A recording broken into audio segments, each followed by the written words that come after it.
The Taira are ascendant. They have crushed their rivals, the Minamoto. They now basically corner the samurai market in Kyoto, at least as far as the imperial family is concerned. They are the go-to warriors of the imperial family. They have a great deal of political influence now.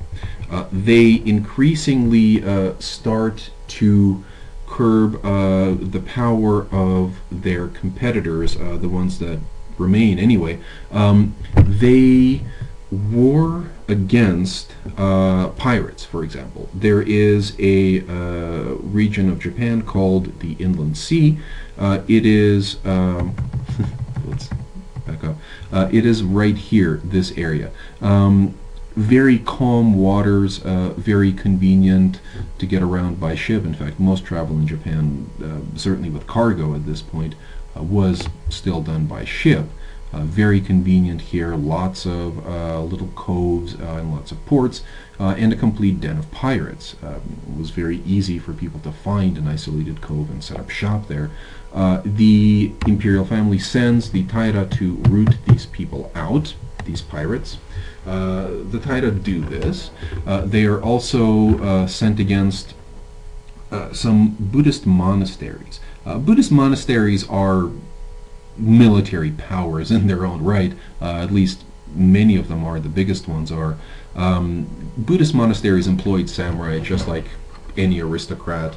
For often the same reasons. They had vast holdings, shown estates they needed to protect, properties, and also to beat up on other monasteries or other aristocrats in the area, because they also were competitors for power.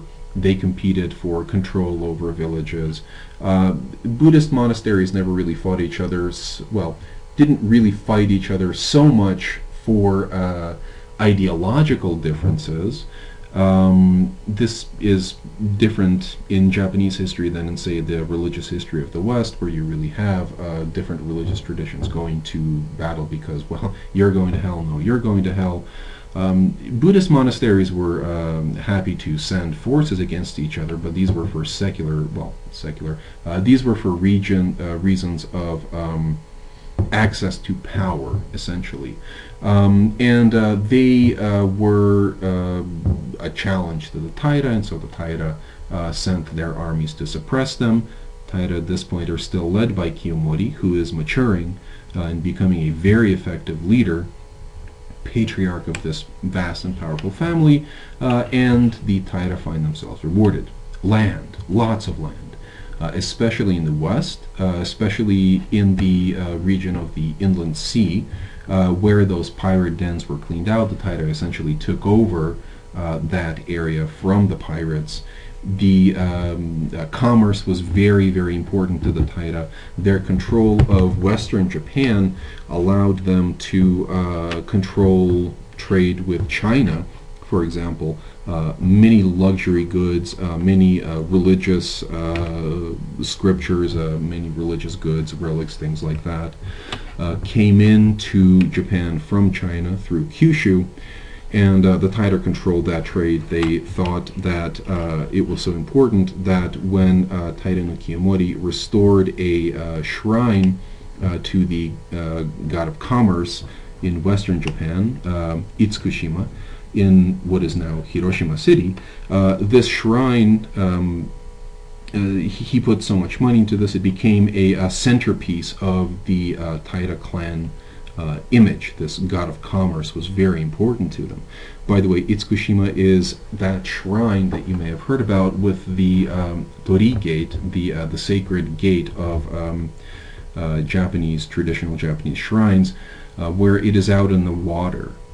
And that's because you were meant to approach the shrine by boat. At high tide, the shrine itself looks like it's floating. It's absolutely incredible. Where was I? Oh yes, they were amply rewarded with land, certainly in the West, but also with ranks, with court ranks, and influence. Kiyomori eventually certainly not only gets to walk on the floor of the imperial palace, it is very clear, certainly by the end of his career, that this man is second in prestige only to the emperor, and really in terms of power far, far, far exceeds the emperor. So how do the Taira cement their political ascendancy? Well, in 1171, Kiyomori has his daughter Tokuko married to Emperor Takakura. In 1178, his daughter Tokuko gives birth to the future emperor Antoku. He is now the emperor is now half Taira. In 1179, Kiyomori banishes his rivals, basically engages in a round of purges, and by 1180, he feels secure enough so that Emperor Takakura is forced to abdicate. Antoku, then just 2 years old, becomes the emperor, and guess who becomes the regent? Oh yeah, this guy, Taira no Kiyomori. Now, where have we seen this before? Where have we seen these tactics before? The Fujiwara. That's basically right out of their playbook. Kiyomori is essentially copying Fujiwara no Michinaga.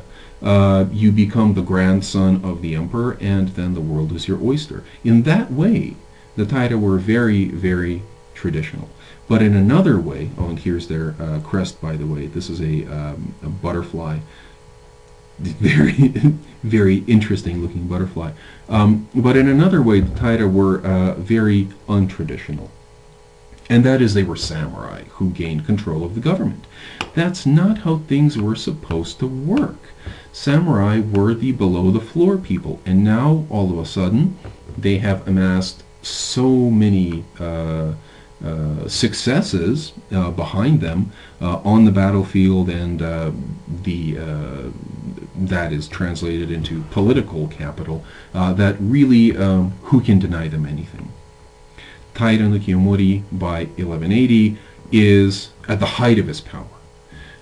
He is somebody who looks like he is going to leave behind him a successful government. His clan is going to remain militarily powerful, but at the same time control the government through these traditional levers. And yet this was not to happen. In 1180, the Minamoto, who, if you remember, 3 Minamoto children were spared, and that would come back to haunt the Taira. But by 1180, they rebel. In 1181, Taira no Kiyomori dies of natural causes, and his successors just aren't up to the task of suppressing this rebellion. The Taira fall by 1185. And then, in 1192, Japan gets a new form of government which is absolutely unapologetically warrior-centered, and which will certainly set a pattern for hundreds and hundreds of years to come until the middle of the 19th century. And that pattern is samurai rule. And we shall see how the Genpei War was played out in the next lecture, and during that lecture we shall also examine some key institutions of samurai culture that will help us explain how the lives, the mental world of the samurai, the cultural lives, were evolving. And by the Genpei War, by 1180, the samurai were no longer simple bumpkins and tough guys out to break bones in order to make a living. They had become a lot more, and we shall look at that next time.